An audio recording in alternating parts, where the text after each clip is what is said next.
Olá pessoal, tudo bem?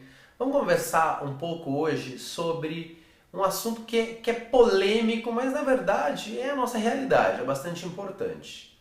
Para que você dá valor, né? E aí, o que acontece? Com esse mundo do jeito que ele está e com as coisas acontecendo na proporção que estão acontecendo, a gente acaba dando valor para coisas que não importam e esquecendo de dar valor para as coisas que importam.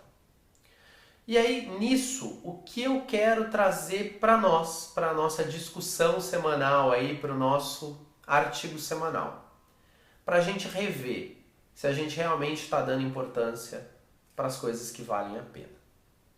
Eu sempre costumo dizer que os problemas, eles têm o tamanho e a proporção que nós damos a eles. Então ele pode ser maior ou menor conforme o nosso desejo, porque é a gente que proporciona esse tamanho dele. É a gente que vai dar essa importância maior ou menor para o problema que está acontecendo na nossa vida. E aí, um exemplo muito simples disso e que a gente pode pensar, e quem não viveu essa situação pode se colocar no lugar. Pensa numa batida de um carro, você está dirigindo, alguém bate em você. Qual a primeira coisa que você faz quando você sai do seu carro? É olhar onde bateu. É ver o prejuízo que você teve. É ver o que estragou do teu carro. Esquecendo às vezes de olhar para a pessoa que está no outro carro. Se ela se machucou. Se aconteceu alguma coisa com ela. A gente já olha pelo lado negativo. A gente já olha pelo prejuízo. Pô, mas uma batida do carro tem um lado positivo? Digamos que, se a batida aconteceu, existem questões positivas. Não houveram vítimas. Ninguém se machucou. Você tem seguro do carro? Se não tem, a pessoa tem o seguro do carro. Então existe um lado positivo.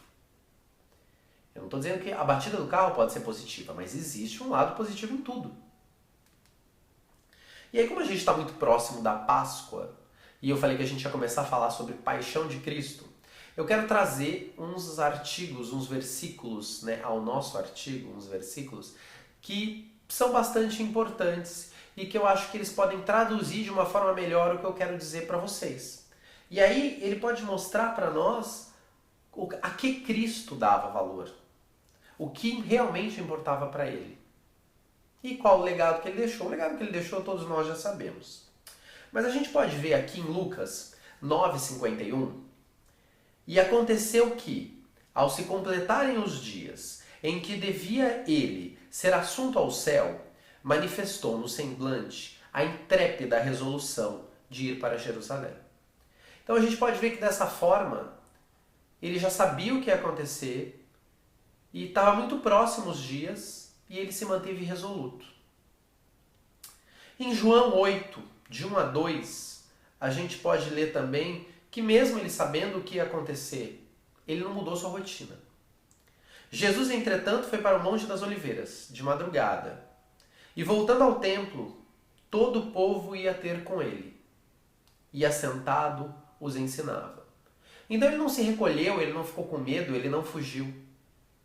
Ele manteve, mesmo sabendo de todos os problemas. Ele manteve o dia a dia dele.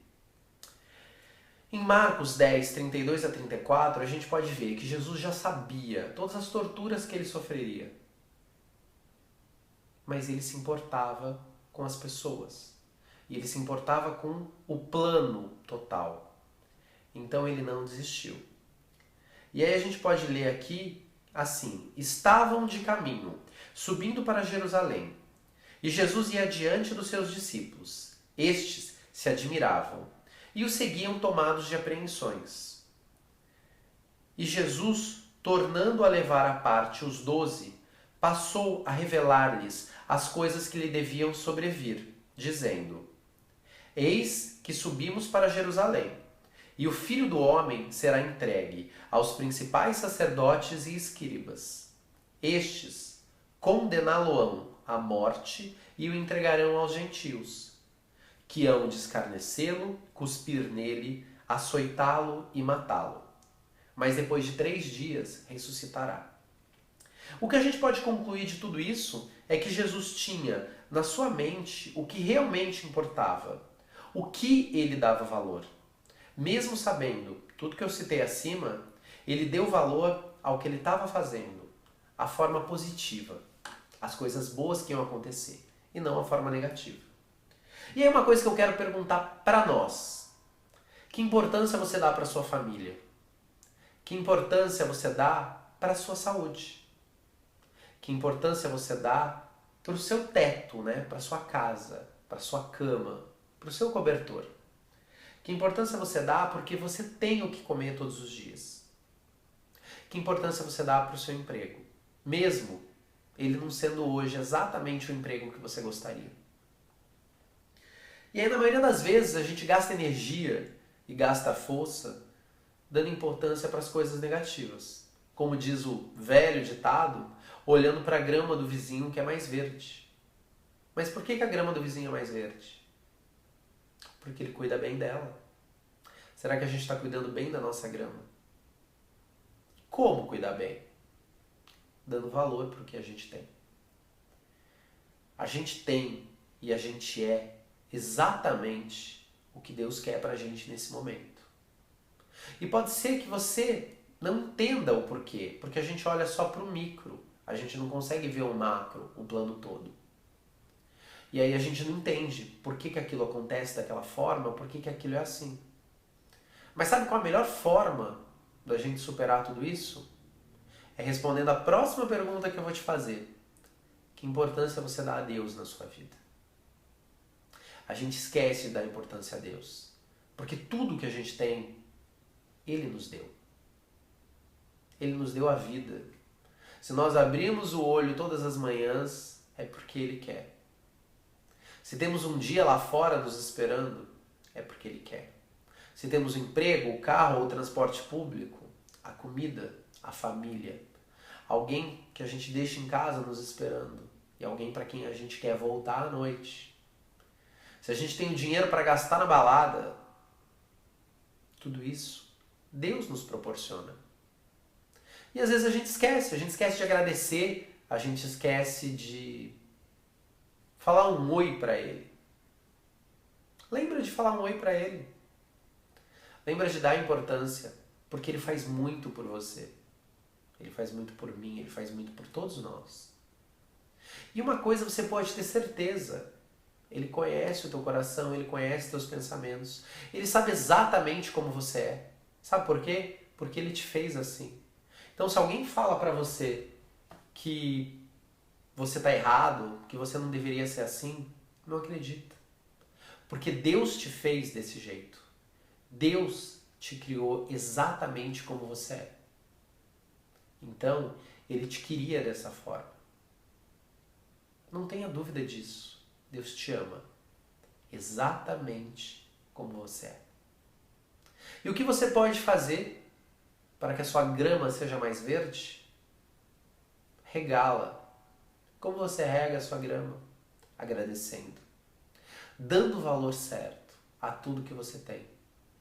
Fala com Deus. Fala do teu jeito. Não existe uma forma certa para falar com Ele. Tem uma amiga minha que eu fui jantar com ela um dia desses e batendo um papo com ela, ela disse, mas agora eu nunca falei com Deus, eu nunca usei Deus para nada. Se eu usar Deus agora vai parecer interesse. Ele não se importa. Ele te ama de qualquer jeito. E se você vai falar com Ele agora por interesse, que seja. Porque isso vai desencadear uma forma que você vai querer falar sempre com Ele.